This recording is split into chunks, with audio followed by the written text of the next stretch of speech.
Welcome to the Short-Term Show, the show about short-term rentals and long-term wealth, with real property owners hosting real properties who are crushing it in the vacation and short-term rental space. And here's your host, Avery Carl.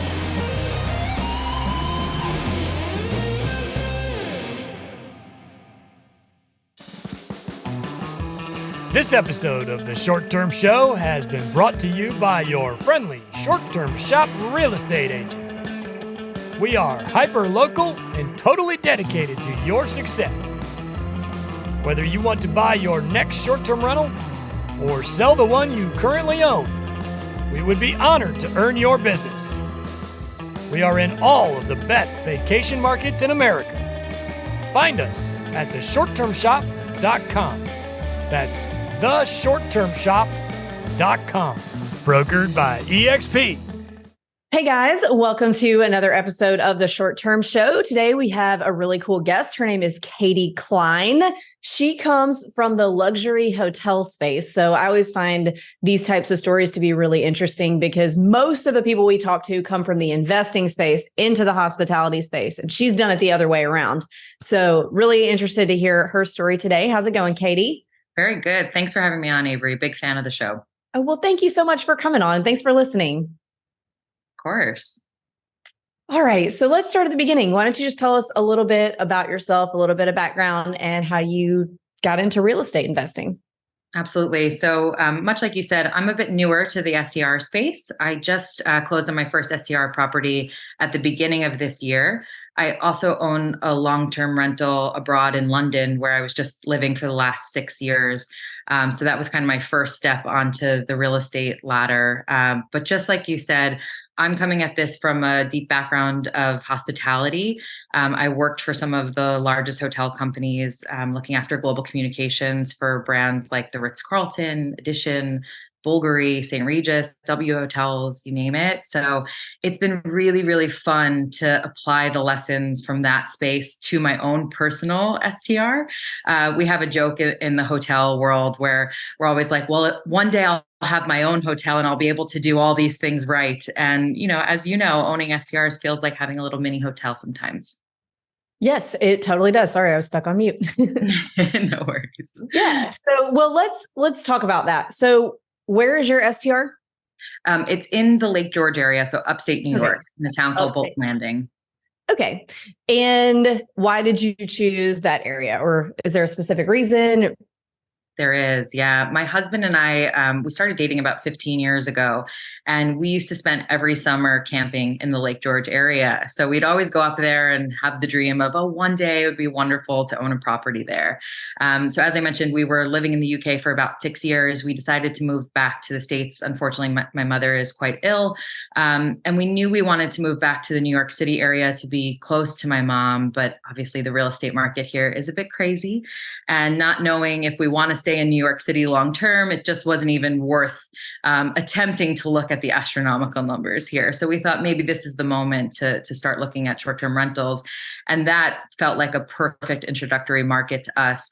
Similar to something that you've referenced in your book, actually, the Lake George area has been a vacation market for decades and decades. So short-term rentals is not new, even though maybe the term Airbnb is new. So that gave us a lot of confidence in investing there, and also having the personal background with Lake George, knowing the type of clientele, knowing the seasonality of it, made us feel a bit more prepared to actually take the leap and invest. Awesome. And yeah, I like the way you put that short-term rentals are not new. The word Airbnb is new. And you hear people all the time saying, well, this market's saturated or that market's saturated. And they love to say that the very, very mature short-term rental markets that have been only short-term rental markets since the 50s or the 30s in some cases are saturated. And I just want to be like, guys, like these markets existed before people started posting about them on the internet. They existed before the internet. So, but a lot of people like to say, because they see the name of that town a lot, that, it's saturated. And that's not necessarily the case. So it's I like true.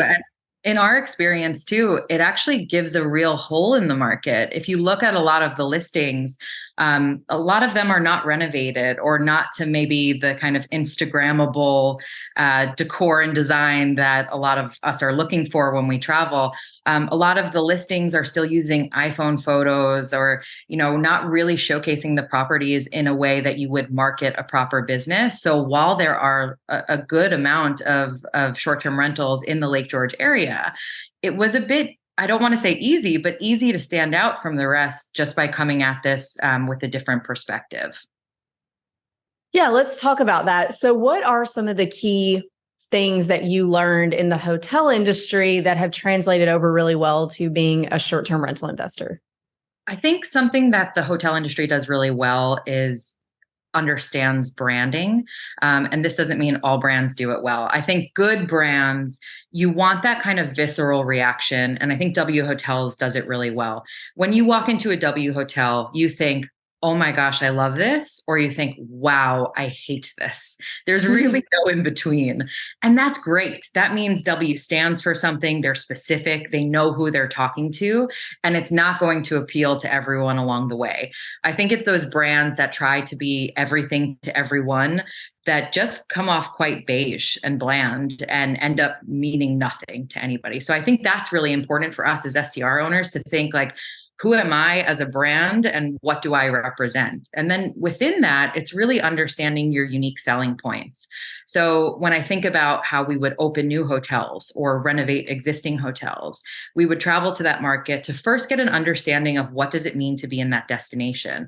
I just got back from Huntington Beach, California yesterday, and you can't go to Huntington Beach without thinking about surfing. Even if you're not there to surf, it's a surf town. So if you're a hotelier in that area, I'm sure that's top of mind for you.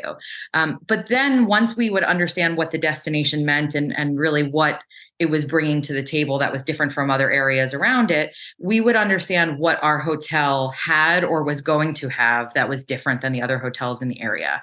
So were we the only ones with beach views, or were we the only ones with a rooftop swimming pool? Or maybe we were the only one catering to families when everybody else was catering to business travelers. And then using those unique selling points, that would really be the foundation for everything we did, for PR, for marketing, for branding, for social media, and even for design. So when I think about our house in Lake George, we're not on the lake. We're about a mile away from the water, but we are secluded. We have over 6 acres. We're surrounded by forest, and you hear bird song in the morning. We have a really great amount of space for larger families or groups of friends and whatnot. So everything that we do is not necessarily going to scream lake. We're not going to decorate the house in blues and whites of nautical. We're not going to put lake photos all over our social media feed. We really want to lean into what our unique selling points are, which is this kind of remote, idyllic nature location. Gotcha. And I would imagine even the people that aren't right on the lake are all decorating everything with trout and fish stuff and nautical stuff. So many bears, so much red and black plaid, which, has its moment, sure. But it's just, it's using, you want to feel like you're in that destination. We have an incredible stone fireplace that is this really Adirondack-y stone. And for a minute, we were thinking about kind of gray washing it. And it was from getting under the hood of the destination and driving around a lot. We were like, hang on, this is such a signature look of the Adirondacks. We can't take it away. So how can we highlight it instead and really make it modern, but in a way that still feels uniquely Adirondack? Gotcha. So what are some other things that you've done for your property to kind of make sure that it stands out from the bears and the trout and all that stuff? Yeah, I think thinking about the way that I approached PR and marketing for my hotel brands is a really important way of what I think about for our property as well. Something I've been doing a lot of is working with social media influencers, and I did this with hotels too. And there are a lot of people out there that will require you to pay, and that's just not something I'm in the ability to do right now. But what I can do instead is offer a barter stay. So they can come and stay and experience the property, and in return, they can give me some photos or some videos or some drone assets that will then help me to showcase the property on Airbnb or Vrbo or on my own website or on our social media page. And that's worked really well. I'm not looking for the people who have millions of followers. I'm looking for the people who are fairly local. So they're not hopping on a plane to get to me. They're able to come, at a fairly convenient time. And that capture the aesthetics of a place the way that I think my brand should come through. So just recently have done a few of those days. That's been super successful. Also even looking at marketing tactics like offering free giveaways. So, growing our social media database in that respect. I think it's really important to think about how we can market our properties. And I think people are so visual, whether it be videos or photos, that helps them to decide if they do want to stay at your property or if it's not a good fit. Yeah, I totally agree with that. And pro photos are in good pro photos, not necessarily just pro, are really so important. And I think a lot of people get in a hurry and they're like, well, I'll just use my iPhone. It's got a great camera. And yes, they do have great cameras, but you might not be a great photographer. So Yes. It's just so important to make sure that those photos really stand out and draw you in, because people aren't going to read your listing.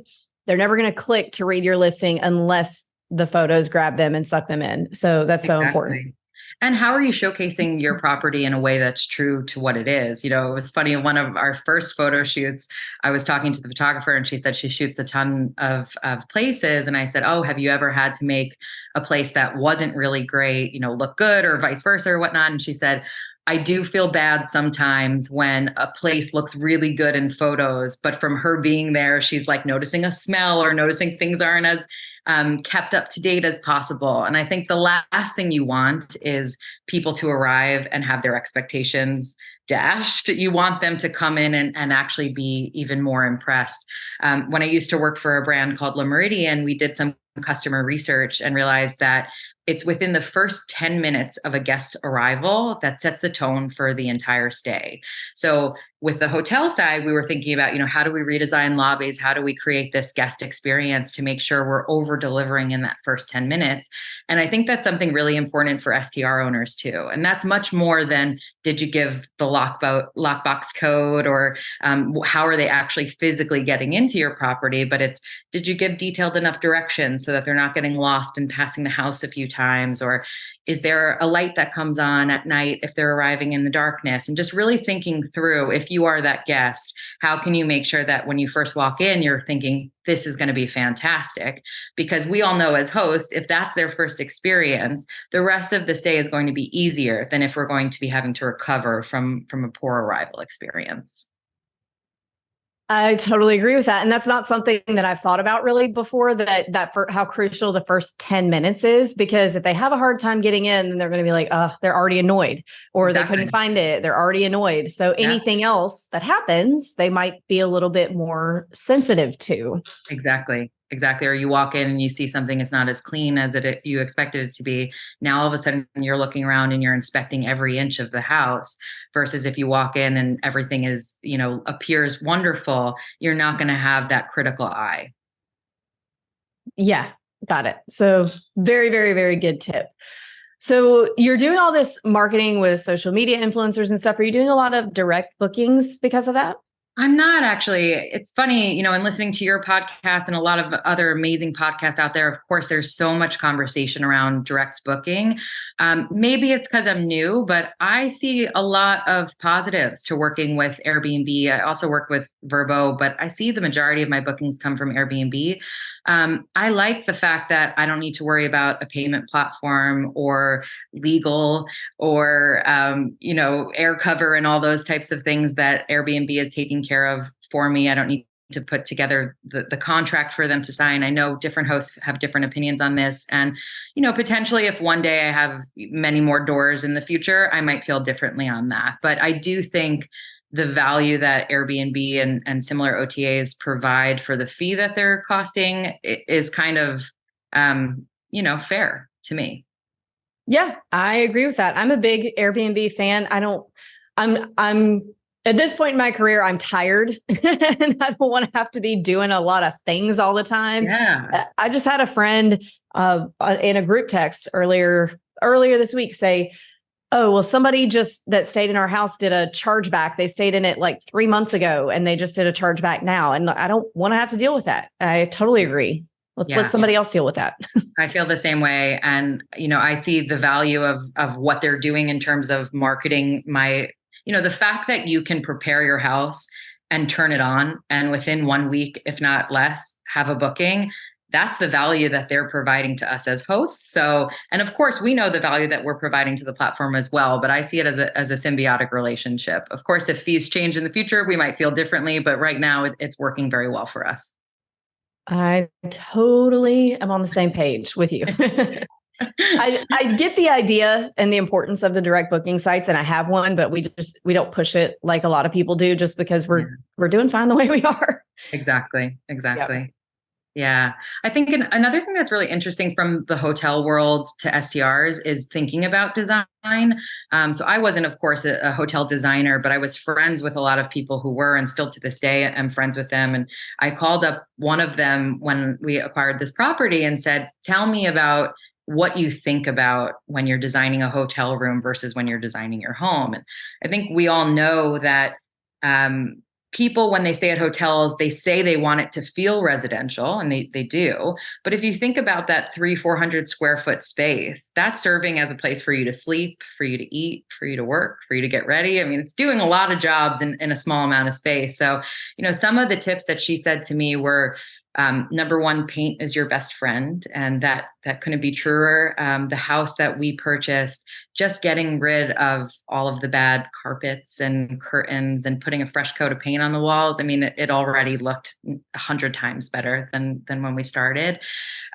She talked about fabrics. So really thinking through when you're picking your couches or your fabric chairs, don't pick those matte fabrics that are going to show every nick or scuff or stain. Think about textures, about, boucles or leathers, things that will be a bit more forgiving and will wear well throughout time. She talked about uplighting, how you could think about that behind plants, and plants was another thing she suggested as well. There are a lot of nice looking fake plants out there nowadays that don't require the upkeep of a live plant, of course, but still look as nice and bring a little bit of life to the space.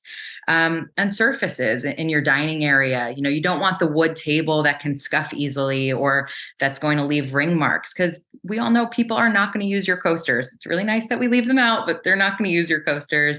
And at home, I have fabric dining chairs, but in my STR, I want a dining chair that looks nice, feels comfortable, but is something that you can wipe down. I think we want people to feel comfortable in these spaces and not feel like it's a museum that they are going to mess up at any given spot. So, how can we set them up for success, and then in turn set our properties up for long-lasting success as well?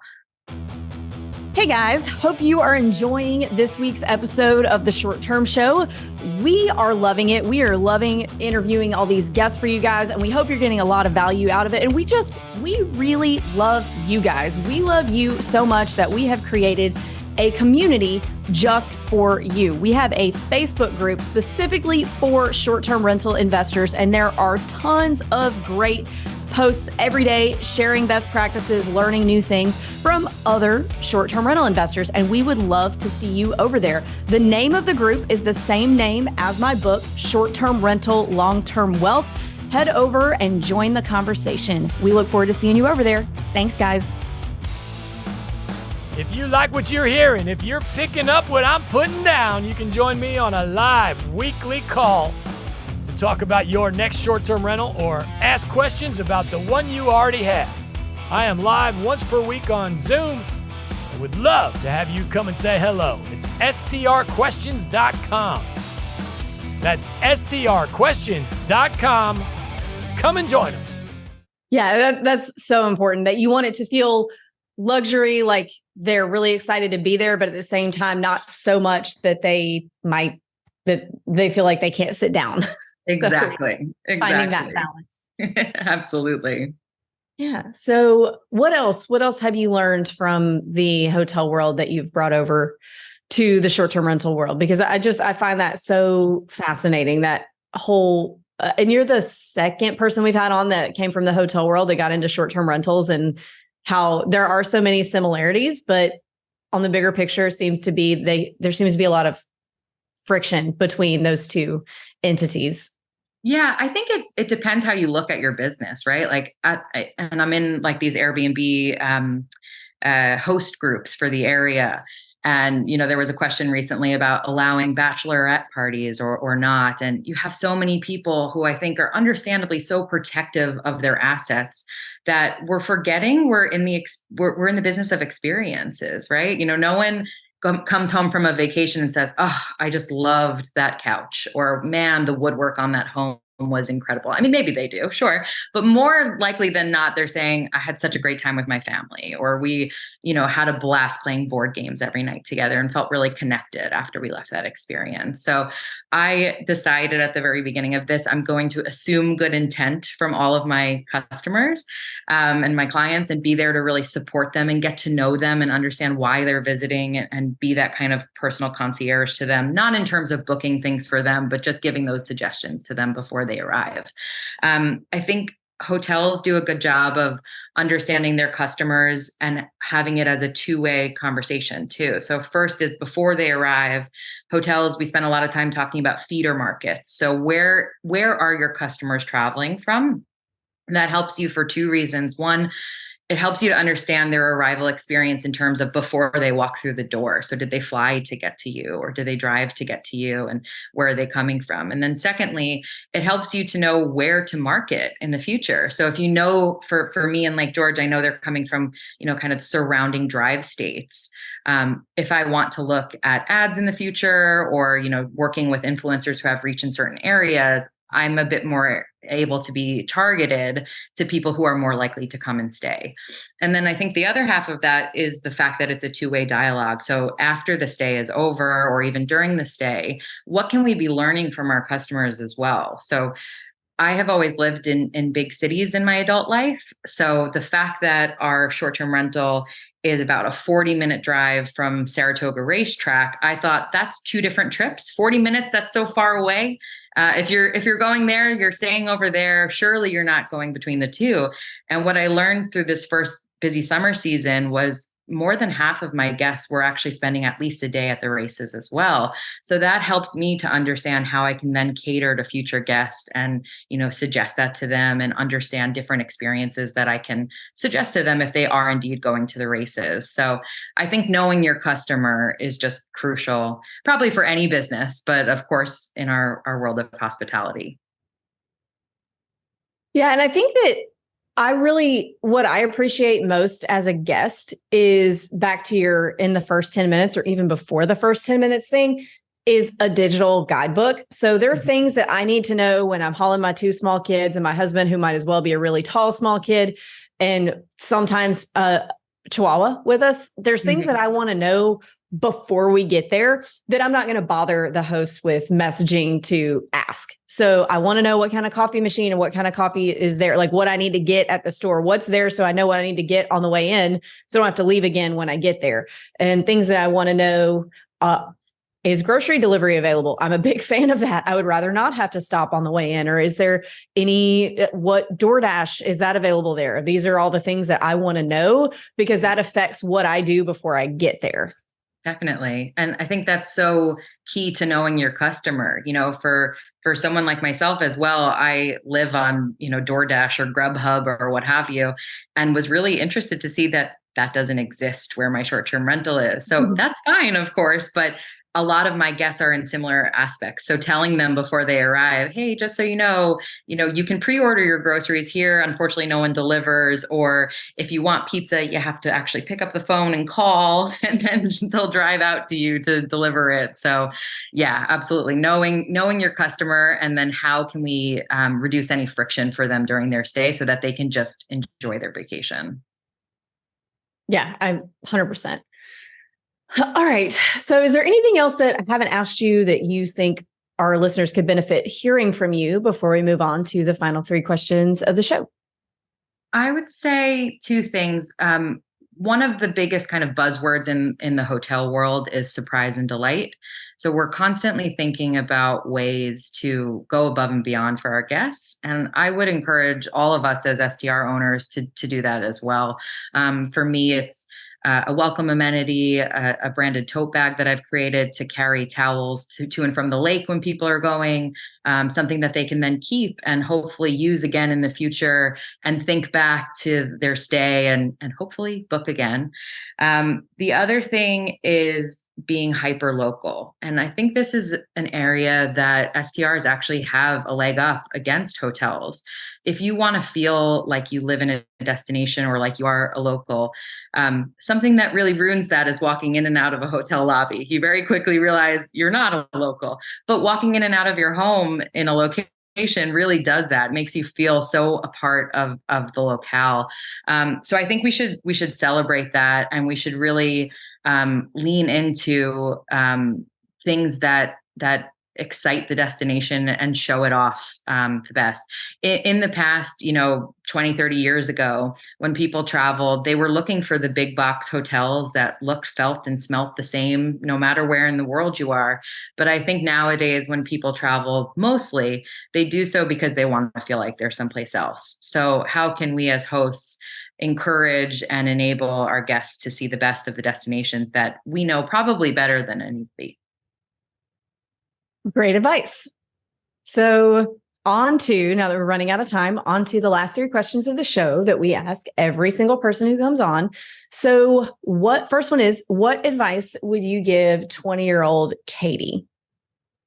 I would tell 20-year-old Katie that most people don't know as much as you think that they do.